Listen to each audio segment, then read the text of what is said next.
Hello and welcome back to another episode of Fly Day Fridays, the day of the week where we talk about things that fly. And today, we're going back to one of the originals. This is the Cheerson CX-10A. Now you'll notice I did say there the Cheerson CX-10A, not the Cheerson CX-10. This is the updated model, so it's not exactly one of the originals, but it's close enough for my purposes. So as far as what you'll find in the box itself, you'll find the user manual, a USB charging cable, 4 spare props, the very standard transmitter that takes 2 AA batteries and looks just like every other Nano transmitter I've seen up to this point, and of course the CX-10A itself. This is available in several different colors, I believe black, white, silver, and gold, and as you can see here I did opt for the gold version. Most of the Nanos that I've been reviewing have a round plug. This one has a square plug. I have seen it on a couple of others, but I can't think of what they are off the top of my head. It also has the on-off switch, which is very nicely labeled there. But other than that, it looks pretty much like every other Nano that I've touched for a long time. It has a 100 milliamp hour battery in it, which you can't exactly see because it's all self-contained, but that battery should get you about 5 minutes of flight time. And taking a quick look at the LEDs, you can see we have red LEDs on the rear and blue LEDs on the front.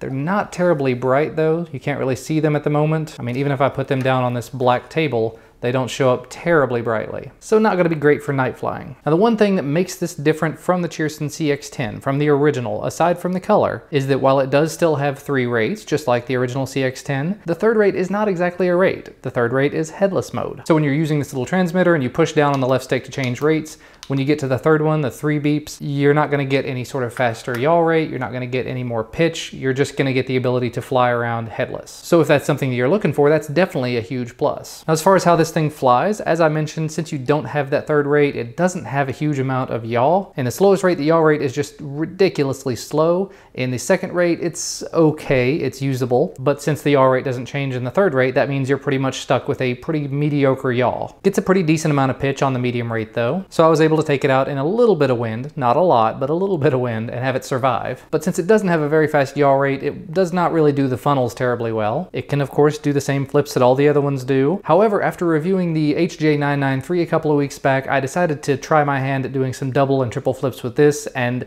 do not. Just absolutely don't. Maybe it's the one that I've got, maybe there's something wrong with it, I don't really know.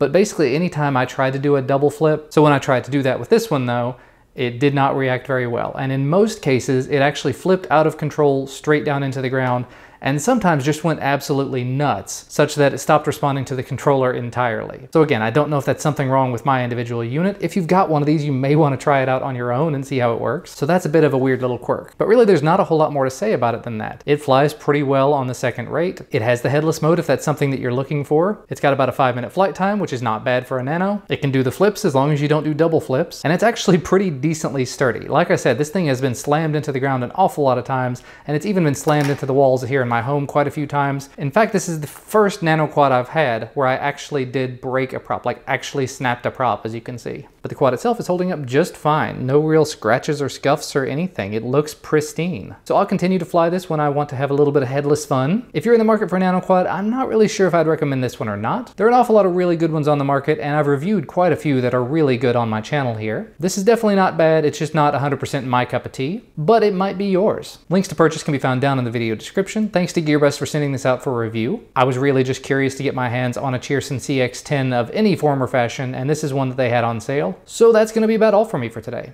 Thanks to you guys so much for watching. Remember to thumbs up this video if you like this video, subscribe to receive more videos when they become available, and I will see you again next time.